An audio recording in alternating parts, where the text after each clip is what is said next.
Q106.7 weather. Here's your KQNK forecast. Bright sunshine expected today with highs around 81. Southerly winds 15 to 20 miles per hour. Lows level off around 57 tonight, partly cloudy. High of 75 tomorrow, partly cloudy. Turning cooler Saturday and Sunday with highs in the upper 60s. Slight chance for storms Saturday, chance of rain showers on Sunday.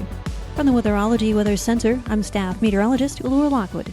Right now, 50. Kansas Information Network News, I'm Jen Austin.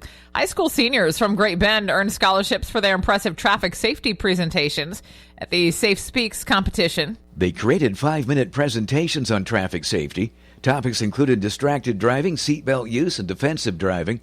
$6,000 in scholarships were awarded, funded by the Kansas Sheriff's Association and the Kansas Juvenile Officers Association. Winners will present at the Kansas Teen Transportation Safety Conference in December. The SAFE program promotes safe driving habits in Kansas, Oklahoma, Missouri, and Iowa. I'm J.P. Bazant. The Kansas Forest Service is suggesting a temporary halt to harvesting because of the wildfire risk it brings.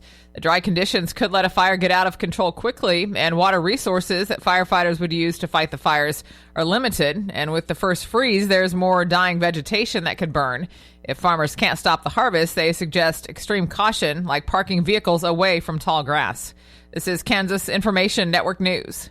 Now is the perfect time to purchase a John Deere 1.5 Series compact utility tractor from Prairie Land Partners. For a limited time, get a free implement with your purchase. Plus, your choice of a free tailgate package complete with a tent, chairs, and cooler. Or a free Ego Power Plus leaf blower to keep your space clean and tidy this fall. Offer ends October 25th, 2024. Some restrictions apply. See Prairie Land Partners for details. Delivering the right solution. Prairie Land Partners. Smokey the Bear. Then you know why Smokey tells you when he sees you passing through. Remember, please be careful, it's the least that you can do.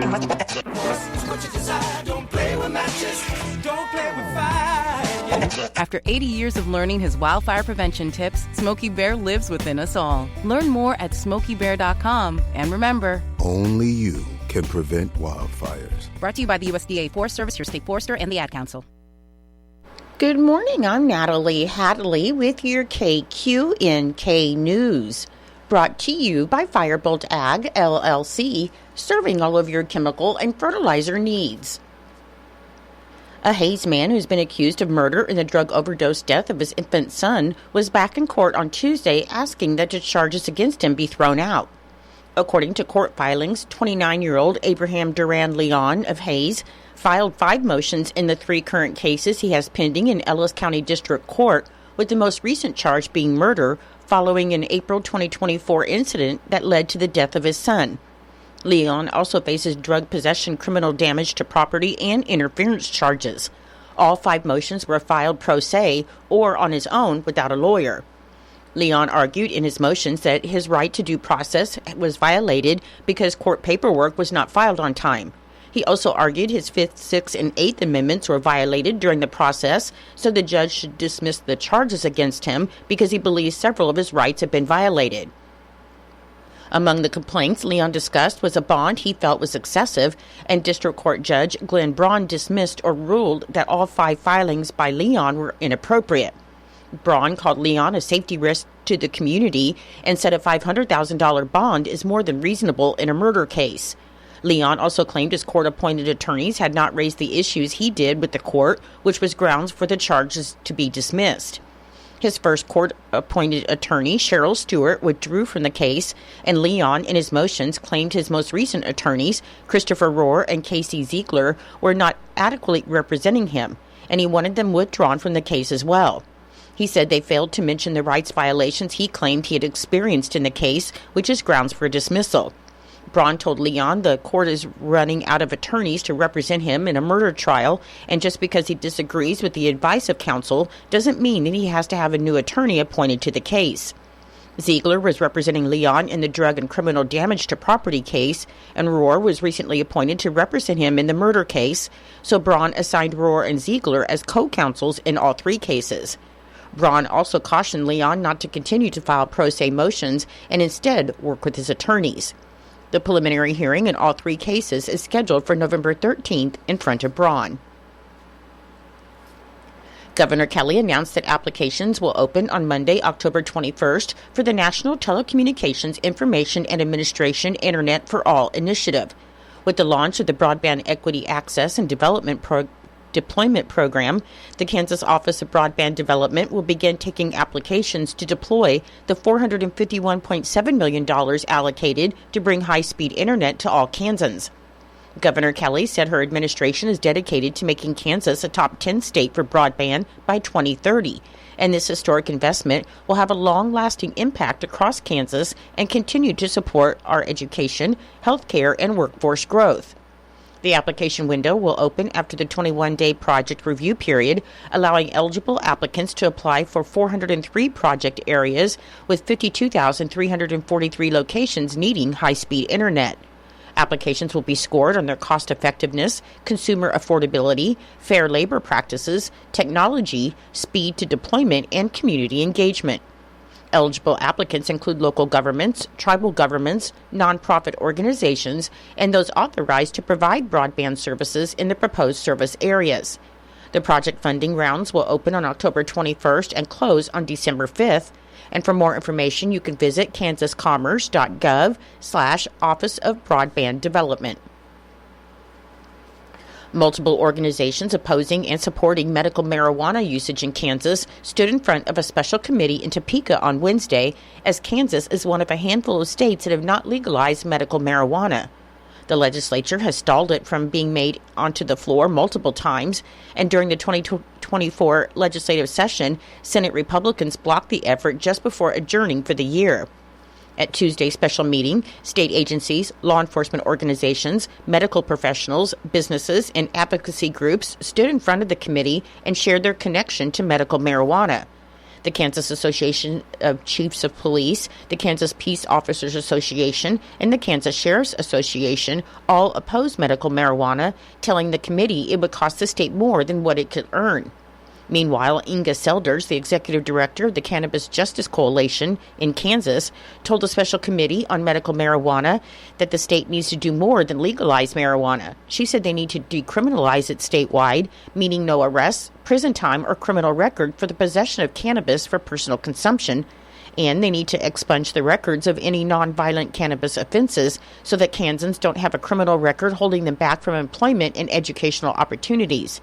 Earlier this year, the DEA announced that it plans to reclassify marijuana as a less dangerous drug, so ultimately, marijuana could be used for medical use nationwide.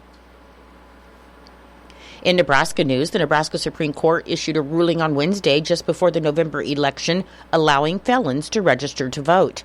In a split decision, the court ruled that Legislative Bill 20, which gives felons voting rights after completing their sentences, is not unconstitutional. In July, Nebraska Attorney General Mike Hilgers argued that the law was unconstitutional, violating the Separation of Powers Clause in the state constitution. And shortly after, Secretary of State Bob Evnen ordered county election offices to bar felons from registering to vote, citing Hilgers' opinion. The American Civil Liberties Union of Nebraska then filed a lawsuit accusing Evnen of overstepping his bounds by nullifying a state law. The court is now ordering Evnen to comply with state law, giving felons the right to register to vote in the upcoming election. Justice Stephanie Stacey said in a concurring opinion that the respondents have failed to clearly establish that the re-enfranchisement provisions of LB 20 are unconstitutional. The last day to register to vote online is this Friday, October 18th, and people have until October 25th to register in person in Nebraska. The Voting Rights Restoration Coalition estimates that at least 7,000 Nebraskans are eligible to vote under the law. Lincoln police reported that at about 9:30 a.m. on Tuesday, a wastewater division employee left a vehicle unlocked at a quick shop near 27th Street and Cornhusker Highway, and a man took the city vehicle for a joyride. Police said while the worker was in the store, 56-year-old Don Steinhauer got into the vehicle and drove off. However, the vehicle had a GPS device, so law enforcement tracked it to the Sprague area. Lancaster County deputies and Nebraska state troopers found the vehicle and took Steinhauer into custody. He was arrested on suspicion of theft by unlawful taking and DUI. Police said the vehicle was not damaged. I'll be back with more in just a moment. Firebolt Ag is a full-service fertilizer and chemical retailer. They customize products for individual farmers' needs, with the primary focus being customer profitability. Let Josh and Jack help you get the most out of your farm ground. They also provide in-house marketing with Ron Wall of Flatwater Solutions. Visit Ron in Phillipsburg or call Josh at 785-854-8484 or Jack at 308-840-2819. Firebolt Ag, your leader in agriculture. Now we'll hear from Fig Millen and Norton Blue Jay cross-country coach George Rossi to update on the team and their meet today at Downs Lakeside. I'm here with head cross-country coach George Rossi. Coach, last week it was the Mid-Continent League at Phillipsburg, always kind of a familiar track to your team for MCL. Kind of not an unusual, but a different format with the top four racers on both squads would be how they determine the scores. But first place for the girls, what did you think of the girls running? Well, I thought the girls ran a solid race again.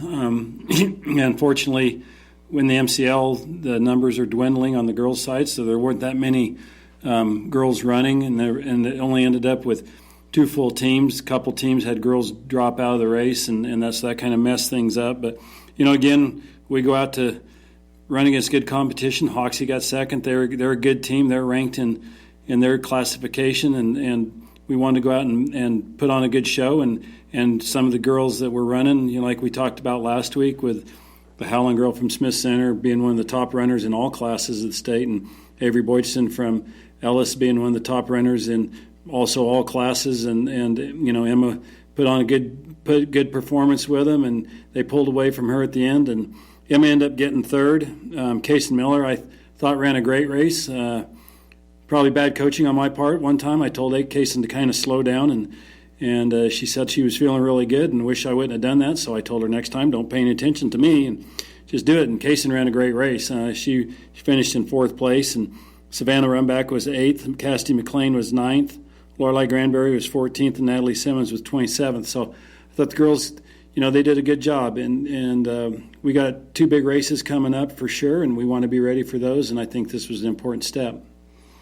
On the boys' side, a third-place finish for you there in the Mid-Continent League. Were you a little surprised, or what was your thoughts?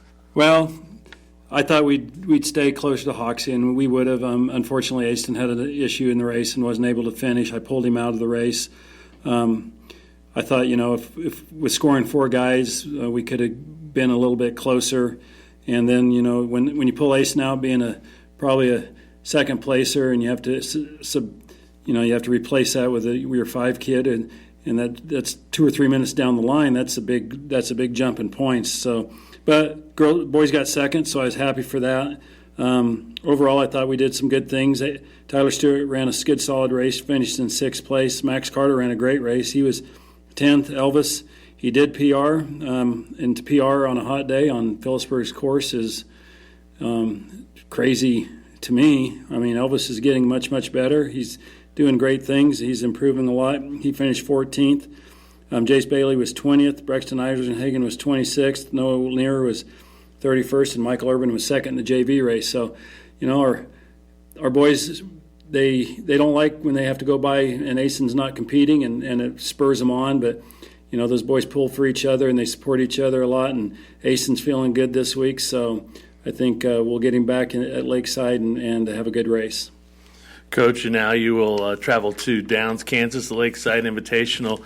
Always kind of a meet that you like to go to just to see where you are with some of the other top-ranked teams.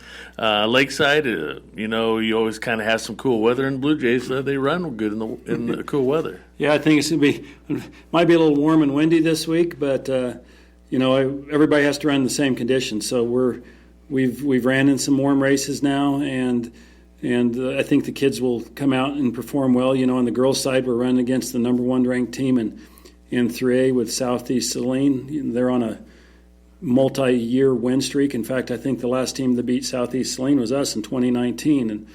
And they're number 1 in 3A. Sacred Heart from Salina is the number 1 in 2A. So 2 very solid teams. We're also going to be competing against Minneapolis, who is going to be in our regional next week, and Ellsworth is going to be in our regional in Beloit. So we got a lot of teams that we're really looking at. Really want to see how we run against those guys at regionals that we'll have at our place. Now, can you tell us about the time that will start at Lakeside? The girls will run at 4 o'clock, and the boys will run after that, and then the JV race. And, on the boys' side, Southeast Saline is ranked number 1 in the state, but, Holcomb is going to be in our regional, and I think Holcomb's probably the number 1 team in the state. I think also with Beloit St. John's, I think they're the top-ranked team in 1A. I don't know if they've been putting up huge numbers here of late. So we treat the Lakeside just as like a practice regionals. We're going to be running against very good teams, and we kind of put that mindset that we're going to have at regionals of finding teams that we have to go out and compete with and try to beat, and hopefully that will be something that will help us out next week. And then something else that's going you want to announce out is that the Norton Community High School will be hosting the regionals next Saturday, a week from Saturday. Why don't you just kind of briefly tease us on that?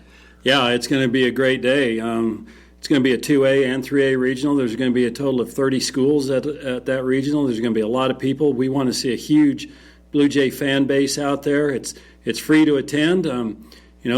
Carpool out and come out and enjoy some really good cross country. You're going to have a lot of the top teams in the state on both sides, both boys and girls, in 2A and 3A running. So it's going to be absolute fantastic competition.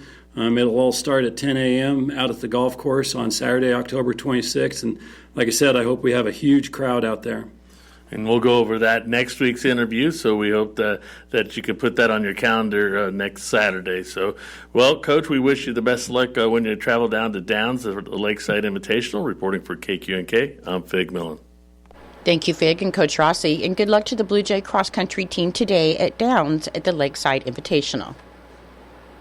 A memorial service for Floyd Merlin Collip, known as Lynn or Doc, will be held at the Norton Christian Church on Saturday, October 19th at 10:30 a.m., and a luncheon will follow at the church. A private burial was held at Mount Hope Cemetery in Almena. In lieu of flowers, suggested memorials include the Norton Regional Health Foundation, the Norton Christian Church, or Valley Hope Foundation. Your menu today for Eisenhower Elementary School: for lunch you'll have cavatini, tossed salad, pineapple chunks, garlic bread, and milk. For Norton Community High School and Junior High, your lunch today will be pigs in a blanket or ham and cheese roll-up with fruit and milk. And for Northern Valley Schools, your lunch today will be Mexi Tot Supreme, bread, vegetable, and fruit. I'm Natalie Hadley. Your KQNK News was brought to you by Firebolt Ag, LLC, farmers helping farmers to succeed. You can contact Firebolt Ag today to get the most out of your farmland. Your KQNK weather forecast is being brought to you by Hinkle Termite and Pest Control, your Norton experts for all of your pest control needs. Your forecast for today: there'll be patchy blowing dust after 3 p.m. Otherwise, it'll be sunny with a high near 81 and breezy, with a south wind of 15 to 25 miles per hour and gusts as high as 40 miles per hour. For tonight, there'll be patchy blowing dust before 10 p.m. and increasing clouds with a low around 57 and breezy, with a south wind of 20 to 25 miles per hour and gusts as high as 45 miles per hour. On Friday, it should be partly sunny with a high near 75 and breezy, with wind gusts as high as 35 miles per hour. And on Friday night, there's a slight chance of showers and a chance of showers and thunderstorms after 1 a.m. with increasing clouds and a low around 53. The chance of precipitation Friday night is 50%, and wind gusts as high as 30 miles per hour. I'll be back with the rest of your forecast in just a moment. When you've got bugs, we know what a nuisance that can be. Lock 'em out. From Hinkle Termite and Pest Control, Lock 'em Out is our very effective residential insect prevention program. We'll come to your place and treat your foundation plus all insect entryways. And while we're there, receive a free termite inspection. Call Mr. Rich Wenzel, our certified technician in Norton, at 785-202-0167. That's 202-0167. Continuing with your weather forecast, on Saturday there's a chance of showers and thunderstorms before 1 p.m. and then a slight chance of showers. Otherwise, mostly cloudy with a high near 69. On Sunday, there's a chance of showers with thunderstorms possible after 1 p.m. Otherwise, it'll be partly sunny with a high near 70. On Monday, a 20% chance of showers and thunderstorms before 1 p.m. Should be mostly sunny with a high near 69. On Tuesday, sunny with a high near 76. And on Wednesday, sunny with a high near 68. Currently, with fair and breezy conditions, it is 50 degrees. The humidity is 47%. The wind speed is south at 21 with gusts to 30 miles per hour. The barometric pressure is 29.95. The dew point is 30 degrees, and the current wind chill is 43 degrees. Your weather was brought to you by Hinkle Termite and Pest Control right here in Norton. You can call Hinkle Termite and Pest Control at 785-202-0167 for all of your pest control needs. It is 8:23 and time for Kansas Sports, being brought to you by United Northwest Federal Credit Union, where everything they do for you. Save more, earn more with the Easy Saver account at the United Northwest Federal Credit Union. Enrollment in this program automatically rounds up the amount of all debit card and share draft purchases made from your checking account to the next whole dollar and deposits into the Easy Saver savings account. Not only will this account help you save, but it also earns 2.01% APY monthly. Special terms and conditions apply. Come in today and open your Easy Saver account at the United Northwest Federal Credit Union, where everything we do for you. NCUA insured. KIN Sports, I'm Spencer Dupuis. Kansas State quarterback Avery Johnson got banged up a bit in the game against Colorado over the weekend, and head coach Chris Kleiman says although he is fine, that helped him learn more about Johnson's abilities. He grew in a number of ways. One, the injury was one thing, but then a flip in philosophies at halftime where we were doing a great job denting them in the run game, and then in the second half, they changed their defensive front and said, we're going to put 5 guys up here, and we didn't have quarterback run like we talked about, and we had to make some plays in the pass game, and he made a great throw to Jace down the middle of the field one time that sparked us to get that field goal, and then the plays late to hang in there. He just got the ball off on the one to Jace and found maybe the mistake in coverage with DJ. So without a doubt that he keeps growing and getting better and keeps learning from his experiences. K-State is on the road once again at West Virginia Saturday at 6:30 p.m. on Fox Kansas Information Network Sports. I'm Spencer Dupuis. In agriculture, Bayer is on the leading edge of innovation. So when you plant XtendFlex soybeans, you're planting elite germplasm with the latest trait technology and yielding 2.7 bushels more per acre with our 2024 launch class. Bayer leads the field in innovation, so you can put it into action every single day. Read and follow pesticide label directions, grain marketing, and other stewardship practices. Claim based on Bayer 2023 germplasm trials versus key E3 checks. How was your drive to school? Let me tell you. I had to get my iced coffee first. I just can't seem to put it down. My favorite rapper just announced a tour. My phone was buzzing like crazy. I'm so excited. I had to text all my friends right then to talk about it. Then, someone started calling me and... Let's try that again. I turned my phone off right away. I never drive distracted. Visit StopTextStopWrecks.org. A message brought to you by the National Highway Traffic Safety Administration, Project Yellow Light, and the Ad Council. It's true, many of us spend more time thinking about what's for dinner than preparing for retirement. But if you think your retirement needs deserve more attention, I agree, and I'd like to help. I'm Edward Jones Financial Advisor Philip Eisenhagen. Together we can give your long-term retirement strategy the attention it deserves. Stop by our office at 418 East Holm here in Norton or call 877-3373. Edward Jones, Making Sense of Investing, member SIPC.